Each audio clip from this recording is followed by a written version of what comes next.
Hi friends, എല്ലാവർക്കും AJS ക്രിയേഷൻസിന്റെ പുതിയൊരു എപ്പിസോഡിലേക്ക് സ്വാഗതം. ഈ ചാനൽ നിങ്ങൾ ആദ്യമായിട്ടാണ് കാണുന്നതെങ്കിൽ സബ്സ്ക്രൈബ് ചെയ്യാൻ മറക്കല്ലേ. നന്ദനും സന്ദീപും സച്ചിയും അർച്ചനയും കൂടി സ്നേഹയെ അന്വേഷിച്ച് രജിസ്റ്റർ ഓഫീസിൽ എത്തുന്നു.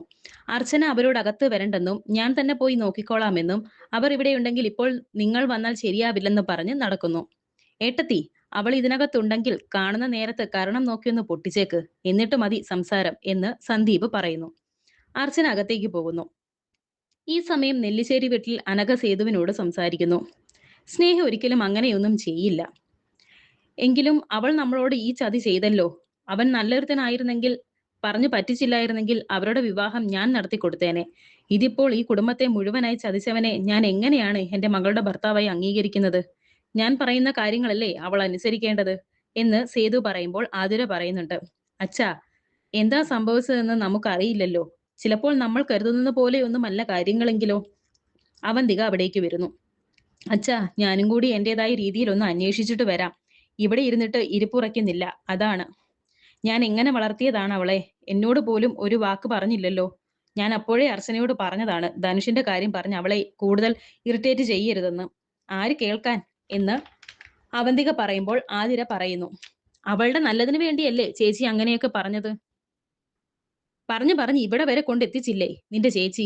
ഇപ്പോൾ സമാധാനമായി കാണുമല്ലോ അവൾക്ക് എന്ന് അവന്തിക പറയുമ്പോൾ അനഘ പറയുന്നുണ്ട്. ഈ സമയം ആരെയും കുറ്റപ്പെടുത്തി നിൽക്കാതെ ചേച്ചി ഒന്ന് അന്വേഷിക്ക്. ആ, എനിക്ക് അന്വേഷിച്ചല്ലേ പറ്റൂ. എന്റെ അനുജത്തിയായി പോയില്ലേ. സത്യം പറഞ്ഞാൽ ആ വാർത്ത അറിഞ്ഞപ്പോൾ തന്നെ എന്റെ ചങ്ക് തകർന്നുപോയി. ഈശ്വര, എന്റെ കൊച്ചിനൊന്നും വരുത്താതെ നോക്കണേ എന്നുള്ള അഭിനയവും നടത്തിയിട്ടാണ് അവന്തിക അച്ഛനോട് യാത്ര പറഞ്ഞ് ഇറങ്ങുന്നത്. എന്നാൽ ഇതെല്ലാം തന്നെ അവന്തികയുടെ അഭിനയമാണ് എന്ന് അനഘയ്ക്കും ആതിരയ്ക്കും അറിയാം. ശേഷം കാണിക്കുന്നത് രജിസ്റ്റർ ഓഫീസിൽ അന്വേഷിച്ച ശേഷം അവരുടെ അടുത്തേക്ക് വന്ന് അർച്ചന പറയുന്നു അവർ അവിടെ ഇല്ല എന്ന്. ഇനിയിപ്പോൾ അവനോടൊപ്പം ഈ നാട്ടിൽ നിന്ന് വേറെ എവിടേക്കെങ്കിലും പോയി കാണുമോ എന്ന് സന്ദീപ് പറയുന്നു. അതൊരിക്കലും സംഭവിക്കില്ല. അത് സ്നേഹ പറഞ്ഞാലും ധനുഷ് ഒരിക്കലും സമ്മതിച്ചു കൊടുക്കില്ല എന്ന് അർച്ചന പറയുന്നുണ്ട്. അല്ല സച്ചിയേട്ടാ, അന്ന് അവരുടെ വിവാഹം നടത്താൻ ഇരുന്ന ദേവീക്ഷേത്രം ഇവിടെ അടുത്തല്ലേ. ഇനി അവിടെ തന്നെ ചെന്ന് താലി കെട്ടാനോ മറ്റോ പോയി കാണുമോ എന്ന് അർച്ചന. ആ സാധ്യത തള്ളിക്കളയണ്ട എന്ന് നന്ദൻ. സന്ദീപേ, നീ വേഗം വണ്ടി എടുക്കുന്ന സച്ചി. അങ്ങനെ വീണ്ടും അവർ അടുത്ത സ്ഥലത്തേക്ക് പോവുകയാണ്. ഇതേ സമയം ധനുഷ് സ്നേഹയെ കാത്തു നിൽക്കുകയാണ്. എല്ലാം ധനുഷ് റെഡിയാക്കി കഴിഞ്ഞു. അവിടെ ഒരു ഓട്ടോയിൽ വന്നിറങ്ങുകയാണ് സ്നേഹ. താൻ ഇത്രയും നേരം എവിടെയായിരുന്നു എന്ന് ധനുഷ് ചോദിക്കുന്നുണ്ട്. അത്രയും പേരുടെ കണ്ണു വെട്ടിച്ച് എനിക്ക് ഇറങ്ങേണ്ടേ എന്ന് സ്നേഹ പറയുന്നു. ഇപ്പോൾ തന്നെ വൈകി, താൻ വേഗം വാ എന്ന് പറഞ്ഞ് ധനുഷ് സ്നേഹയും കൂട്ടി പോകുന്നു. ഈ സമയം അവന്തികയും വിവാഹം നടക്കുന്നത് അന്വേഷിച്ചിറങ്ങിയിരിക്കുകയാണ്. അവന്തിക നല്ല ടെൻഷനിൽ തന്നെയാണ്. അവന്തിക ധനുഷിനെ ഫോൺ ചെയ്ത് നീ ഏത് അമ്പലത്തിലാണ് ഉള്ളതെന്ന് ചോദിക്കുന്നു. ധനുഷ് എന്താ കാര്യമെന്ന് അന്വേഷിക്കുന്നു. കാര്യമൊക്കെ ഞാൻ പറയാം, ചോദിച്ചതിന് ഉത്തരം പറയുന്ന അവന്തിക.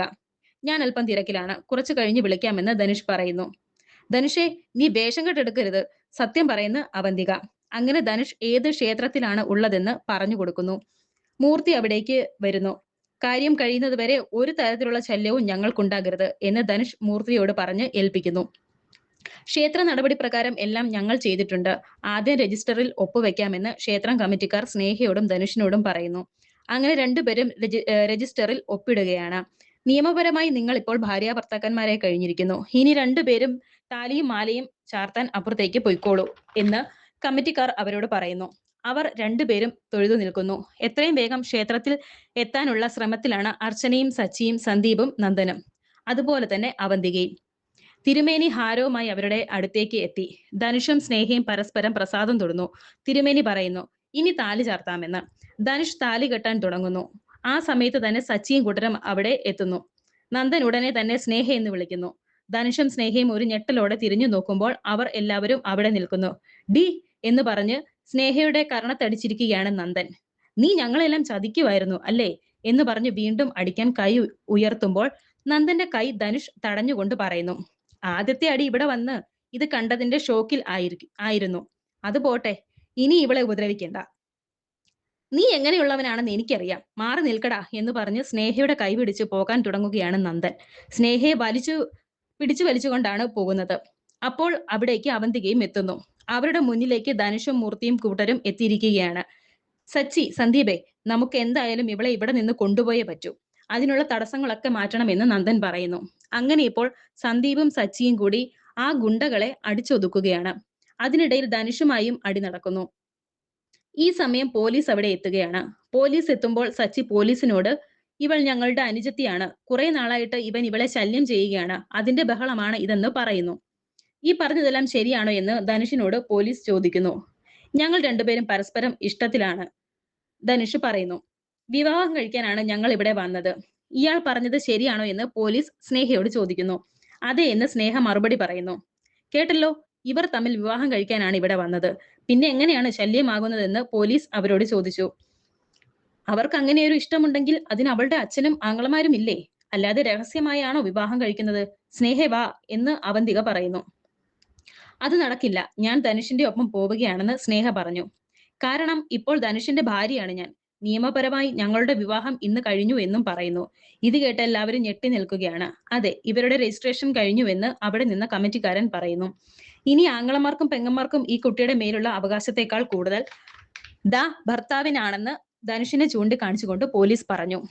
ഇവിടെ കിടന്ന് തല്ലുണ്ടാക്കിയതിന് നിങ്ങളുടെ പേരിൽ കേസെടുക്കേണ്ടതാണ്. പക്ഷെ ഇപ്പോഴത്തെ നിങ്ങളുടെ മാനസികാവസ്ഥ വെച്ച് ഞാൻ ഒന്നും ചെയ്യുന്നില്ല എന്ന് കരുതി ഇനിയും ഇവരെ ബുദ്ധിമുട്ടിക്കാൻ ശ്രമിച്ചാൽ ഇതുപോലെ ആയിരിക്കില്ല എന്റെ പെരുമാറ്റം. പറഞ്ഞില്ലാതെ വേണ്ട എന്ന് പറഞ്ഞ് പോലീസ് അവിടെ നിന്നും പോകുന്നു. നന്ദൻ സ്നേഹയോട് പറയുന്നുണ്ട്, നീ പറഞ്ഞപ്പോഴെല്ലാം നിന്റെ എല്ലാ കാര്യത്തിനും കൂട്ടുനിന്നവനാണ് ഈ ഏട്ടൻ. എന്നെ ചതിച്ചത് മറന്നാലും തകർന്ന് തരിപ്പണമായി വീട്ടിൽ ഇരിക്കുന്നുണ്ട് ഒരാൾ, നമ്മുടെയൊക്കെ അച്ഛൻ. അതുപോലും നീ ഓർത്തില്ലല്ലോ എന്ന് പറയുന്നു. അർച്ചന സ്നേഹയോട് ചോദിക്കുന്നു, നീ ജയിച്ചെന്നാണോ നിന്റെ മനസ്സിൽ? മുൻപ് പറഞ്ഞതാണ് എനിക്ക് ഇപ്പോഴും പറയാനുള്ളത്. ഇവൻ നിന്നെ ചതിക്കും. നിന്റെ നാശം ഇന്നു മുതൽ തുടങ്ങുകയാണ്. അത് നീ ഓർത്തു വെച്ചോ എന്ന് അർച്ചന പറയുന്നു. ഇപ്പോൾ എല്ലാവരുടെയും മുന്നിൽ വെച്ച് തന്നെ സ്നേഹയുടെ കഴുത്തിൽ ധനുഷ് താലി കെട്ടുന്നു. ആർക്കും ഒന്നും ചെയ്യാൻ പറ്റാത്ത അവസ്ഥയാണ്. അവന്തിക ഇതെല്ലാം കണ്ട് ഞെട്ടി നിൽക്കുകയാണ്. സ്നേഹ വാ എന്ന് പറഞ്ഞ് സ്നേഹയും കൂട്ടി ധനുഷ് പോകുന്നു. തുടർന്ന് ഇതേ സമയം അർച്ചനയെ വിളിക്കാൻ ശ്രമിക്കുകയാണ് അനഘ. കുറെ പ്രാവശ്യം വിളിക്കുന്നു, എന്നാൽ കിട്ടുന്നില്ല. അപ്പോൾ അവിടേക്ക് അവന്തിക എത്തുകയാണ്. വളരെ ദേഷ്യത്തിൽ തന്നെയാണ് അവന്തികയുടെ വരവ്. പോയിട്ട് എന്തായി ചേച്ചി, സ്നേഹയെ കണ്ടോ എന്ന് അനഘ ചോദിക്കുന്നു. പിന്നെ കണ്ടു, കണ്ടിട്ടാണ് ഈ വരുന്നത് എന്ന് അവന്തിക. എന്നിട്ട് അവളെ എന്താ കൂട്ടിക്കൊണ്ടു വരാഞ്ഞത് എന്ന് അനഘ ചോദിക്കുന്നു. എന്തിന്, എന്ത് കാര്യത്തിന്? അവളുടെ വിവാഹം കഴിഞ്ഞു പോയില്ലേ എന്ന് അവന്തിക.